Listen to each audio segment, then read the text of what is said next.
제발 본인을 좀 돌아보세요, 강선영 의원. 야! 야? 운전면이 안 됐다, 이거. 수방사령관 시기나라니! 수방사령관 시기나 돼서 그랬지, 그러면! 일반 사병이 그랬어?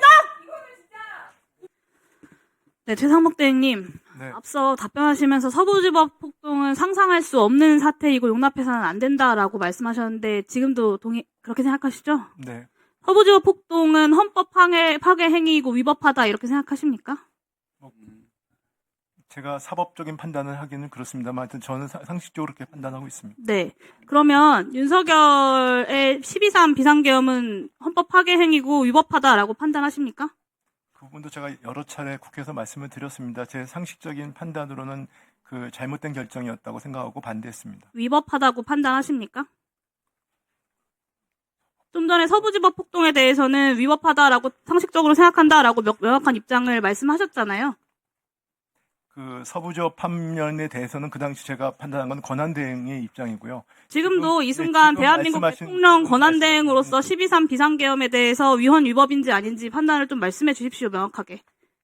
제가 개인적으로 아까 말씀드렸듯이 제가 가진 그 여러 가지 상식상 이건 잘못된 결정이라고 생각하고 그 강하게 그 자리에서 여기 반대를 했고요. 지금도 같은 생각입니다. 에이, 위헌 위법이라는 말을 끝까지 안 하시네요. 참. 이 순간 윤석열이 다시 헌법재판소에서 탄핵이 만약에 인용이 안 돼서 돌아와서 다시 계엄을 하겠다라고 하면 그땐 또 어떻게 반응하실지 결국 따르지 않을지 걱정이 됩니다. 또 묻겠습니다. 헌법재판소의 단심제 최종 결정에 대해서는 불복하는 절차가 없다라는 거 알고 계시죠? 네, 알고 있습니다. 네, 앞서 마은혁 재판관 임명에 대해서 헌법재판소의 최종적 결정을 존중하겠다라고 하셨는데요. 여기서 이 존중하겠다의 뜻은 헌법재판소가 임명하는 것이 옳다고 결정하면 지체 없이 임명을 하겠다라는 뜻입니까? 아니면 지체 없이 임명하지는 않되 시간을 두고 심사숙고해서 대응 방안을 결정하겠다라는 뜻입니까? 제가 결정이 없기 때문에 제가 미리 예단해서 말씀드리긴 어렵습니다. 존중하겠다라는 말의 뜻이 무슨 뜻이냐고 여쭌 겁니다. 본인이 하신 말에 대해서. 그 문화는 그대로입니다.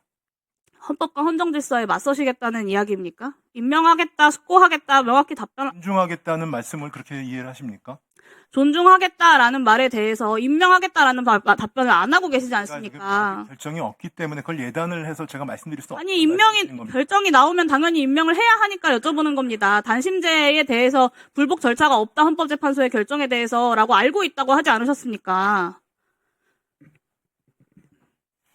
헌법수호의 의지가 없을 뿐더러 불법임을 뻔히 알면서도 거리낌이 없는 대통령은 윤석열 한 명이면 족하다고 생각하고요. 내란 선동 혐의로 입건된 정광훈 목사가 헌법 위에 국민 저항권을 운운하면서 서부지법 폭동을 옹호했습니다. 대통령 권한대행이 정광훈처럼 헌법보다 본인의 자의적 판단이 우위에 있다라고 권한대행 저항권을 행사할 수 있는 것처럼 지금 답변을 하고 계신 겁니다. 시간 잠깐 멈춰주시고 이진우 사령관 나와주십시오. 이쪽으로 나와주십시오. 이진우 사령관 나와달라고 했습니다. 네? 이진우 사령관 나와달라고 했습니다. 이진우 사령관 증인 지금까지 12월 3일 비상계엄 이전에 계엄이 있을 거다라는 사실을 인지하지 못했다라고 입장을 밝혀왔습니다. 지금도 같은 입장입니까? 예, 그렇고 또 아니요, 짧게 답변을 좀 묻는 것에 답변을 해주십시오. 증인 공소장을 보면 증인은 11월 9일 윤석열, 김용현, 여인영과 함께 국방부 장관 공간 식사 모임 자리에 참석을 했고 여기서 윤석열이 비상계엄에 대해 얘기했고 김용현이 증인에게 수방사는 어떻게 할 것이냐라고 묻자 출동 태세를 갖추겠다라고 답변했다고 기술을 하고 있습니다. 그리고 공소장에는 이것이 비상계엄 사전 모의다라고 검찰이 명확하게 기재를 하고 있어요. 그리고 또 공개된 증인의 검찰 수사 기록 중에 별첨 2 피고인 이진우의 휴대폰 메모라는 제목의 증빙 자료가 있습니다. 검찰이 이 제목의 괄호 안에 2024년 12월 2일자 비상계엄 대비 계획 관련이라고 기재를 했습니다. 두 가지 검찰의 이 수사 자료는 증인이 11월 9일 그리고 12월 2일에 비상계엄을 사전에 인지하고 있었다라고 기술하고 있는 건데요, 공소장에. 검찰이 그러면 증인의 진술에 반해서 공소장에 이렇게 쓴 것입니까? 헌법재판소에서 제가 이미 그 부분에 대해서는 얘기 드렸고요. 나머지는 제가 이 자리에서 말씀드리지 않겠습니다. 증인의 진술에 반해 기술한 것입니까? 답변 드리지 않겠습니다. 증인이 4일 헌재 윤석열 탄핵심판정의 증인으로 나와서 비상계엄에 대해서 지금도 적법하다고 생각한다라고 말했습니다. 그것은 저는 네. 지금도라는 표현에 상당한 충격을 받았습니다. 뭐 비상계엄 이전에는 어쨌는지 몰라도 그 이후에 지금까지 비상계엄은 전시 또는 사변, 그에 준하는 비상사태가 아니면 할 수 없고 비상계엄은 국무회의 심의를 거쳐야 하고 선포 즉시 국회에 알려야 한다. 이런 이야기는 최소한 여러 차례 국회에 나오고 수사를 준비하고 법을 들여다보면서 알았을 거 아닙니까? 근데 지금까지도 그걸 모를 수가 있습니까? 답변 드려도 되겠습니까? 지금도 그렇게 생각하세요? 거기에 대해서 잠시 얘기할 수 있겠습니까? 지금도 적법하게 생각한다라고 생각하시냐고요? 지금도의 의미는 만약에 지금이라도 그 순간에서는 그렇게 적법하다고 생각할 거라는 얘기지. 왜 그렇게 적법하게 생각하셨습니까? 그게 제가 군인이기 때문에 그렇습니다. 군인이기 때문에가 어떤 의미입니까? 군인들은 그런 판단을 할 수 없다고 말씀하시는 거예요, 지금? 설명을 드릴까요? 아니면은 그냥 내라고 대답을 못하고 설명을 해야만 되는데. 법률 전문가인 검찰총장 출신의 대통령이 그렇게 판단했기 때문에 나는 적법하다고 판단했다라는 것 아닙니까? 맞습니까? 그 부분도 있습니다. 수도방위 사령부의 사령관식이나 돼가지고 법률 판단을 뭐 어련히 알아서 군통수권자가 법률 전문가 출신이니까 했겠거니 라고 생각을 하지 않고 이야기하니까 결정을 하니까 내란 속에도 증인도 내란죄로 구속되는 상황까지 이르게 된 겁니다. 그걸 뭘 잘났다고 그렇게 떳떳하게 이야기하십니까? 조용히 하세요! 자, 강의원 자제해 주세요. 질의하고 있으니까. 네. 국민의힘 간사가 다른 의원 질의에 끼지 말자고 오전에 이야기했습니다. 제발 본인을 좀 돌아보세요, 강선영 의원. 야? 이혼전이 안 됐다, 이거. 수방사령관 시기나라지! 수방사령관 시기나 돼서 그랬지, 그러면! 일반 서명이 그랬어? 여러분들은 지금까지 이런 이슈들을 보게 되면 어떤 생각이 드셨나요? 제가 항상 여러분들께 뉴스만 평소에 잘 챙겨보셔도 돈이 된다. 돈을 벌 수 있다고 말씀을 드렸는데요. 그 이유는 제가 지난 5월 초에 여러분들께 뭐라고 말씀을 드렸죠? 지금은 정부가 주목하고 있는 K푸드에 관심을 가져야 한다. 뉴스만 보고 끝내지 마시고 투자 쪽으로 한번 생각해 보셔야 한다. 라고 말씀을 드렸습니다. 그리고 나서 이런 썸네일들을 뉴스를 통해서 많이 보셨을 텐데요. 이렇게 정부가 정책으로 밀어주는 산업이 이슈가 됐을 때 정보에 민감한 부자들은 어떻게 생각할까요? K푸드 관련주는 뭐가 있는지, 어떤 종목이 나에게 돈을 벌어다 줄 수 있는지를 생각한다고 말씀을 드렸죠?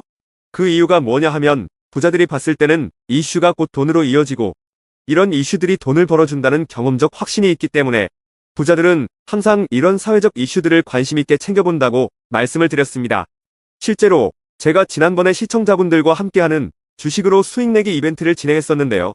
당연히 100% 무료로 진행했고 여기 보시면 저한테 구독이라고 문자 남겨주신 모든 시청자분들께 이렇게 K푸드 관련주 중에 가장 급등할 확률이 높은 한성기업 딱 한 종목을 여러분들에게 추천을 드렸어요. 그러면서 여기 나와 있는 대로 정확하게 얼마에 사야 하는지, 그리고 어느 정도 올랐을 때 팔아야 하는지 이런 부분들까지 자세하게 알려드렸었는데 결과가 어떻게 되었죠? 오른쪽을 보시면 아시겠지만 제가 5월 2일에 문자로 이 한성기업을 소개해드리고 나서 주가가 이렇게 2배 넘게 급등이 나왔다. 그래서 당시에도 굉장히 많은 분들이 제가 드린 한성기업으로 수익을 내셨을 텐데요. 다시 한번 축하드린다고 말씀을 드리고 이번에도 마찬가지입니다. 최근에 정부가 집중적으로 밀고 있는 산업이 해외 건설 시장이고 그 중에서도 K신도시에 대한 관심도가 계속해서 높아지고 있기 때문에 관련 종목들이 부각받을 수밖에 없다. 그 중에서도 정부가 가장 핵심적으로 밀어줄 것으로 예상되는 K신도시 대장주 한 종목에 돈이 몰릴 것이다.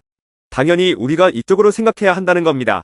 그래서 이번에도 지난번과 똑같이 저에게 신청이라고 문자 보내주시면 정부가 강력하게 추진할 것으로 예상되는 K신도시 정책주 중에 앞으로 대장주 역할을 하면서 주가가 가장 크게 급등할 한 종목을 구독자분들에게 문자로 종목명과 사고파는 시점을 모두 알려드리겠습니다.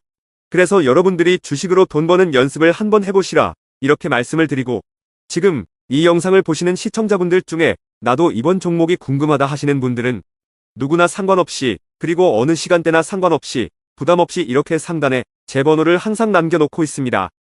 제 번호 010-4406-8870번으로 저에게 지난번처럼 신청이라고 문자 보내주시면 제가 이번에도 똑같이 무료 추천 급등주 문자를 보내드리겠습니다. 이해되시죠? 그래서 제 번호 010-4406-8870번으로 신청이라고 문자 보내주시면 여러분들이 직접 이슈를 통해서 돈 버는 연습을 해보실 수가 있는 거고, 제가 돈을 받는 것도 아니고 투자를 대신해드리는 것도 아니기 때문에 부담 없이 신청해주시면 되는 겁니다. 그리고 수익이 나면 저는 다른 것은 바라지 않습니다. 제 채널에 구독, 좋아요 한 번씩만 눌러주시면 감사하겠습니다.